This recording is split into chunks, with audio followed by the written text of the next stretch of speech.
Today is April 21st, 2021, and the temperature in Minnesota is sort of overcast and chilly, but it's okay. It's fine. Temperature in the community is great, so that's good. Very happy about that. So I'm going to continue answering these questions or talking about these questions that people are sending me on Twitter. And at House Harker asked the question, how do you start a pitch pack? This is an interesting question because I think everyone does pitches a little different, but it's something I've done a lot of, from pitching on Rebel Without a Crew, or pitching for Rebel Without a Crew. I had to pitch The Good Exorcist to them in hopes that they would pick my movie to make on the television show, pitching ideas and stuff like that for day jobs in the past. And what I do for a living is often pitching to people, pitching concepts for their animation, the contract, pitching myself for that kind of stuff. And I know this is specifically talking about this idea of pitching a film or pitching a series or something like that, and putting together your pitch Bible and your deck, as we call it often, like putting together your deck.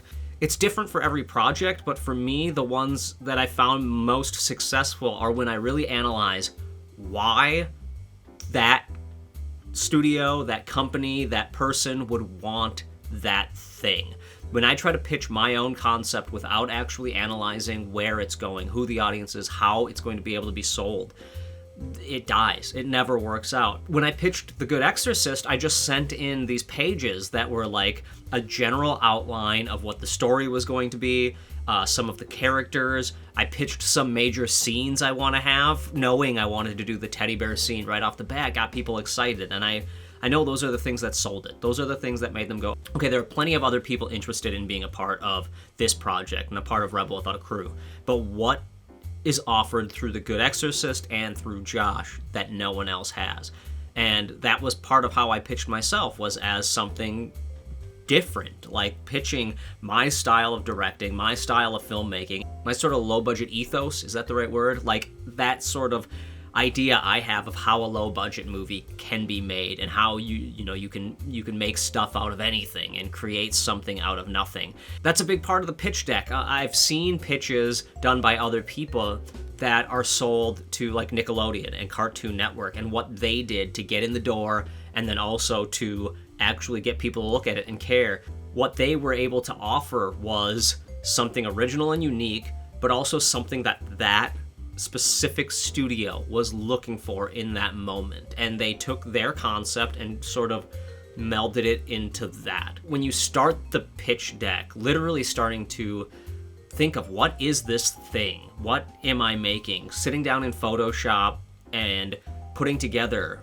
what are the words that are going to describe what this project is to people? What images can I find that will explain this? And there are tons of great pitch Bibles out there. The Stranger Things one is one that's sort of kind of become the go-to of explaining like what a good pitch deck can be to get in front of a studio. There's so many different kinds of pitch packets or pitch decks that I think I really can't say like, this is the right one, this is what you do. You really have to analyze what you have, who you're going to, what the market is right now in this moment, and why a studio would care. How can you sell it?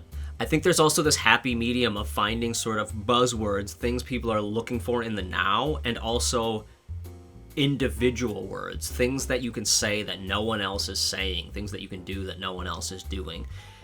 It's something that I've been thinking about a lot recently, because my hope is to pitch more stuff, and I really want to figure out who my specific style fits, so that when I do go to pitch more to studios and try to get on projects, I'm going in with the right mindset. This is what I have to offer, but also what they can offer as far as marketing and getting it out there goes.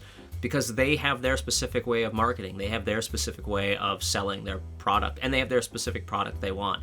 You wouldn't go to Sci-Fi Channel with a romantic comedy. Like, it just doesn't work. Unless you have a twist on the romantic comedy that actually fits the Sci-Fi Channel. Analyzing who that audience is, and who that studio is, or who you're selling it to. But I think the pitch pack also is really great.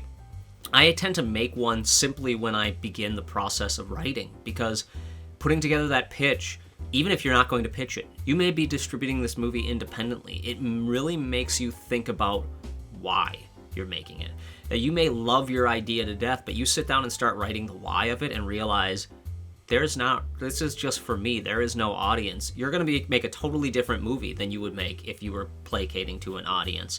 And that's not a bad thing, I'm realizing. Like, placating to your audience, finding why your audience is going to want to tune into your movie, that's really important. When I made Greywood's Plot, I did not think about my audience. I literally thought about what's this thing in my head that I need to get out there into the world. And it's been a challenge. Like, it's hard to find that outside of the comfort zone audience. A lot of people just, they see the black and white and they instantly want to disconnect from it. They go, oh, I'm not in the mood for a black and white movie.